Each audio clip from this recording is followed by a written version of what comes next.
নমস্কার, ভালো আছেন তো সবাই? গল্প অল্প স্বল্প টিমের তরফ থেকে আমরা আবার এসেছি। নতুন বছর 2026-এর প্রথম শুক্রবার আজ। তাই আজ নতুন বছর নিয়ে কিছু পরিবেশনা করব। গল্প কবিতার একটা কোলাজ করার চেষ্টা করেছি আপনাদের জন্য।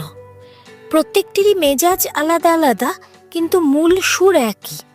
পুরনো বছরের সমস্ত পাওয়া না পাওয়া ভালো মন্দের থেকে মনটাকে বের করে এনে নতুন বছরের নতুন স্বপ্ন, নতুন সদর্থকতার দিকে এগিয়ে চলা।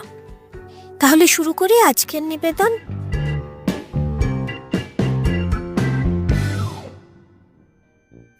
শুভ নববর্ষ। রবীন্দ্রনাথ ঠাকুর।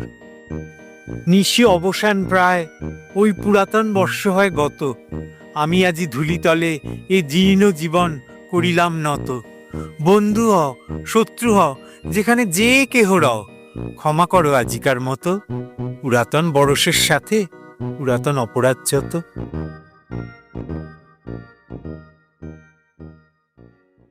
এখন আপনাদের একটা গল্প শোনাব, নতুন বছরের গল্প। ডেনমার্কের বিখ্যাত লেখক এবং কবি হ্যান্স ক্রিশ্চিয়ান অ্যান্ডারসনের দ্য লিটল ম্যাচ গার্ল। সেদিন ভীষণ শীত পড়েছিল, বরফ পড়ছিল, আর প্রায় অন্ধকার হয়ে গিয়েছিল চারপাশ। সন্ধ্যা ঘনিয়ে এসেছিল, যে বছরের শেষ সন্ধ্যা। সেই ভীষণ অন্ধকার আর তার চেয়েও ভয়ঙ্কর শীতের মধ্যে খুব ছোট্ট একটি মেয়ে রাস্তায় রাস্তায় হেঁটে চলেছে। মেয়েটি খুব গরিব, মাথায় তার টুপি নেই, পায়ে জুতোও নেই। অবশ্য বাড়ি থেকে বেরোনোর সময় পায়ে চটি একটা ছিল, কিন্তু সে চটি থাকলেই বা কি এমন হতো? চটিগুলো তার পায়ের তুলনায় ছিল অনেক বড়। মায়ের চটি যে ওগুলো। দৌড়ে রাস্তা পার হতে গিয়ে সেও গেল হারিয়ে। হারিয়ে তো যাবেই, দুটো ঘোড়ার গাড়ি যে তখন ভয়ানক জোরে ছুটে যাচ্ছিল রাস্তার উপর দিয়ে। একটা চটি আর খুঁজেই পাওয়া গেল না, আর অন্য একটা নিয়ে চলে গেল একটা ছেলে। তার সন্তান হলে নাকি দোলনা বানাতে কাজে লাগবে ওই চটিটা। অগত্যা ছোট মেয়েটি খালি পায়েই হেঁটে চলেছে। ঠান্ডায় তার পা দুটো কেমন লালচে নীলচে হয়ে গিয়েছিল। পুরনো একটি অ্যাপ্রনে সে কয়েকটা দেশলাইয়ের প্যাকেট নিয়ে চলেছিল, আর হাতে ধরেছিল একটা বাক্স। দেশলাইগুলো বিক্রি করতে বেরিয়েছিল, কিন্তু সারাদিনে সে বেচারার একটি দেশলাইও বিক্রি হয়নি, আর তাই একটি পয়সাও পায়নি সে। ঠান্ডায় আর খিদেতে কাঁপতে কাঁপতে এগিয়ে চলেছিল সেই হতভাগা শিশুটি। তুষারের কণা তার লম্বা সোনালি চুলের উপর পড়ছিল, তার গলার চারপাশে সুন্দর কোকড়ানো চুল ঝুলেছিল। চারপাশের বাড়ির জানলায় আলো জ্বলছিল, আর ঘরের ভেতর থেকে ভেসে আসছিল রোস্ট করা হাঁসের সুগন্ধ। কারণ আজ নববর্ষের আগের রাত। হ্যাঁ, বাচ্চা মেয়েটি সেটাই ভাবছিল। দুটি বাড়ির মাঝখানে একটা কোণ মতো জায়গা দেখে বসে পড়ল সে। ক্লান্ত ঠান্ডায় অবশ পা দুটি আর যেন চলতে চাইছে না। ছোট্ট পা দুটি নিজের শরীরের ভেতর টেনে নিয়ে সে বসল, কিন্তু তাতে ঠান্ডা কম লাগা দূরের কথা, আরো ঠান্ডা লাগতে লাগলো। কিন্তু বাড়ি ফিরবে কি করে? একটা দেশলাইও যে বিক্রি করতে পারেনি, একটা পয়সাও যে রোজগার হয়নি। বাবা নিশ্চয়ই খুব মারবে। তাছাড়া বাড়িতেও তো খুব ঠান্ডা, উপরে ছাদ ছাড়া আর কিচ্ছু নেই। বড় ফাঁকগুলো খড় আর ছেঁড়া কাপড় দিয়ে আটকানো থাকলেও ফাঁক ফোকর দিয়ে বাতাস সাঁই সাঁই করে ঢুকে পড়ে। মেয়েটির হাত দুটো প্রায় জমে গিয়েছিল ঠান্ডায়। আহা, একটা ছোট্ট দেশলাই যদি সে জ্বালতে পারত। বাক্স থেকে একটা বের করে দেয়ালে ঘষে নিয়ে যদি হাত দুটো একটু গরম করা যেত। সে একটি দেশলাই বের করল, শব্দ করে জ্বলিয়ে উঠল। উজ্জ্বল উষ্ণ শিখা, ঠিক একটা ছোট্ট মোমবাতি যেন। মেয়েটি তার হাত দুটো শিখার উপরে ধরল। আলোটা যেন অদ্ভুত, মনে হচ্ছিল সত্যি যেন সে একটা ঝকঝকে পিতলের হাতল আর ঢাকনাওয়ালা একটা বিশাল লোহার চুলার সামনে বসে আছে। কি সুন্দর করে আগুন জ্বলছে, কত আরাম। ছোট্ট ছোট্ট পা দুটো সে বাড়িয়ে দিল গরম করার জন্য। আর ঠিক তখনই শিখাটি নিভে গেল, চুলাটি মিলিয়ে গেল, আর তার হাতে পড়ে রইল পোড়া দেশলাইয়ের অবশেষ। কিন্তু না, ওই সুন্দর ছবি, ওই আরামটুকু তো শেষ হতে দেওয়া যাবে না। আরেকটি দেশলাই জ্বালালো মেয়েটি। আলো ছড়িয়ে পড়ল আবার, আর এবার দেয়ালটি যেন পাতলা পর্দার মতো স্বচ্ছ হয়ে গেল। দেয়ালের ভেতর দিয়ে চোখে পড়ল একটা ঘর। টেবিলের ওপর তুষার শুভ্র কাপড় পাতা, তার উপর ঝকঝকে থালা বাসন, আপেল আর শুকনো আলু বোখরায় ভরা। রোস্টেড হাঁস থেকে ধোঁয়া উঠছে। আর সবচেয়ে আশ্চর্যের কথা, হাঁসটি থালা থেকে লাফিয়ে নামলো, বুকের মধ্যে ছুরি কাটা গোঁজা। টলতে টলতে সোজা তার দিকেই যেন এগিয়ে এলো। ঠিক তখনই দেশলাই নিভে গেল, আর তার সাথে উধাও হয়ে গেল বাকি সব কিছু। সে আবার কেবল ঠান্ডা মোটা দেয়ালটাই দেখতে পেল। কিন্তু তাকে তো পুরোটাই দেখতে হবে। আরেকটি দেশলাই জ্বালল সে। এবার সে বসে আছে অপূর্ব এক ক্রিসমাস ট্রি এর নিচে। গত বছর সেই ধনী ব্যবসায়ীর বাড়ির কাঁচের দরজা দিয়ে দেখা গাছটির থেকেও অনেক বড় আর অনেক সুন্দর এই গাছটি।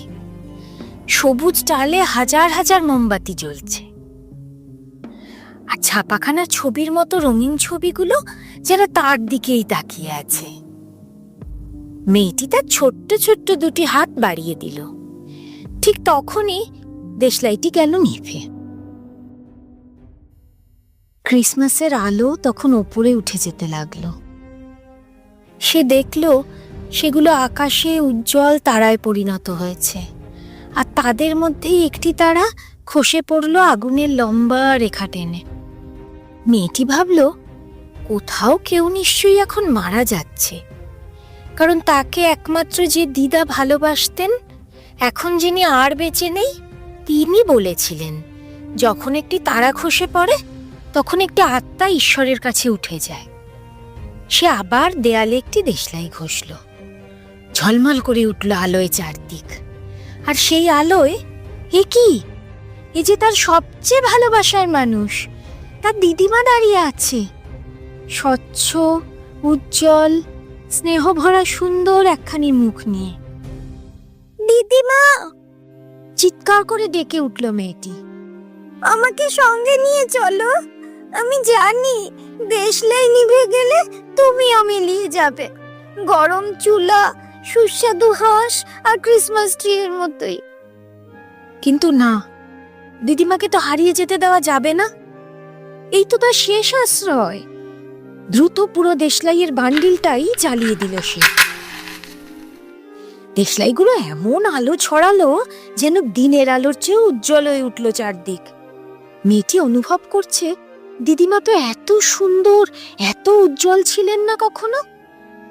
তিনি তার ছোট্ট নাতনিকে কোলে তুলে নিলেন। অনেক আলো আর অনেক আনন্দের মধ্যে দিয়ে তারা উঠে যেতে লাগলো পৃথিবীর ওপরে, অনেক অনেক ওপরে। আহ, কি শান্তি! ঠান্ডা নেই, খিদে নেই, ভয় নেই। ঈশ্বরের সাহচর্যে পৌঁছে গেছে যে সে। কিন্তু দুই বাড়ির মাঝখানের সেই কোণায় দেয়ালে হেলান দিয়ে রয়ে গেল মেয়েটার ঠান্ডায় জমে যাওয়া ছোট্ট শরীরটা। নতুন বছরের নতুন সূর্যের প্রথম আলো এসে পড়ল সেই শরীরের উপর। গাল লাল, মুখে মৃদু হাসি। বছরের শেষ সন্ধ্যায় সব কষ্টের, সব না পাওয়ার, সব দুঃখের অবসান হয়েছে তার।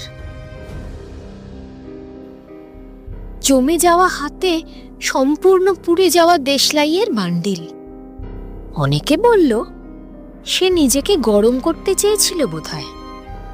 কেউ কল্পনাও করতে পারেনি কত কষ্টে ভরা পুরনো বছর থেকে প্রিয় দিদিমার হাত ধরে কত উজ্জ্বল নববর্ষে প্রবেশ করেছিল মেয়েটি।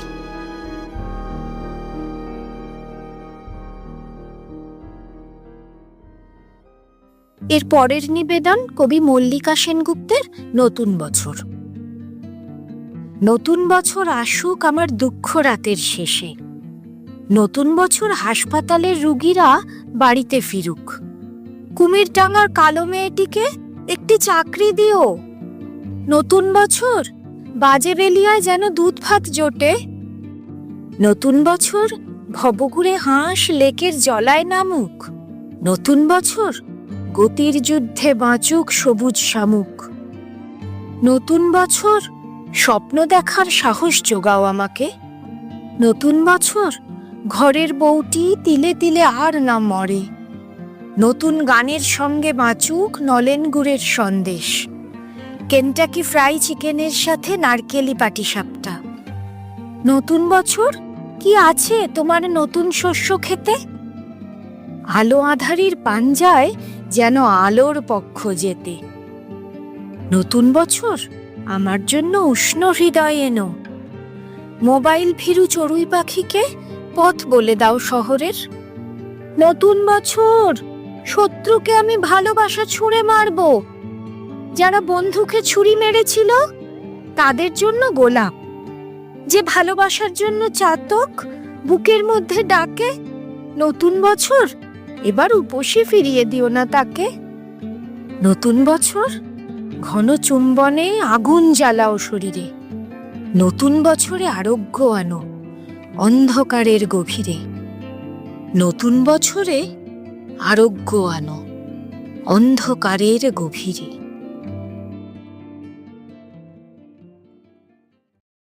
এবার সুকুমার রায় নতুন বছরের কবিতা।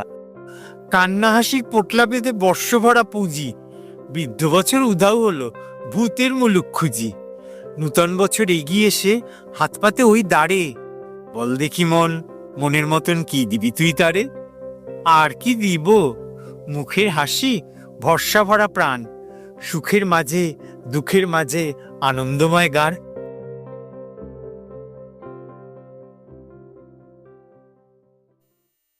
আজকের শেষ নিবেদন কবি অমিতাভ চৌধুরীর ঈশ্বরের কি অবিচার দৃষ্টিটা এক পেশে। ঈশ্বরের কি অবিচার দৃষ্টিটা এক পেশে। সাহেব মেমের জন্য ভালো, খারাপটা এই দেশে। ওদের যখন নতুন বছর কেমন ঠান্ডা সব, শীতল শীতল বরফ কুচি, ঠান্ডাতে ধপধপ। এই বাংলার নববর্ষে ঘাম ঝরানো দুপুর, সকাল বিকাল ভ্যাপসা গরম, রোদের কলসুপুর। সেই কারণেই বাঙালিদের একটি বড় দল নববর্ষ বলতে ওদের জানুয়ারি চল। আমরা চালাক ওদের চেয়ে, দুই দিকে চোখ থাকে, গাছেরও খাই তলার কুড়াই। জানুয়ারি বৈশাখে ঠান্ডাতে খাই পেস্ট্রি এবং গরমে আইসক্রিম। নববর্ষ আর নিউ ইয়ার দুটোই ধ্রিদিম ধ্রিম। পিঠের সঙ্গে পুডিং খাওয়া হয়েছে অভ্যেস। এই তো ভালো, সবচেয়ে ভালো। বলুন বেশ বেশ। একদিকে গির্জা গমন, ওদিকে হালখাতা। জয় বাংলা, নিউ ইয়ার্স। বেঁচে থাক কলকাতা। নমস্কার। শেষ হলো আজকের নিবেদন। কেমন লাগলো জানাবেন। ভালো লাগলে একটি লাইক অবশ্যই দেবেন, আর খারাপ লাগলে কমেন্টের মাধ্যমে জানাবেন কেন খারাপ লাগলো। নতুন বছর খুব খুব ভালো কাটুক আপনাদের সবার। ভাগ্য এবং ঈশ্বরের সহায়তা সদা সর্বদা যেন আপনাদের সঙ্গে থাকে, এই শুভেচ্ছা জানিয়েই শেষ করছি আজকের অনুষ্ঠান। আবার আসবো আগামী শুক্রবার ঠিক দুপুর 3টে। নমস্কার।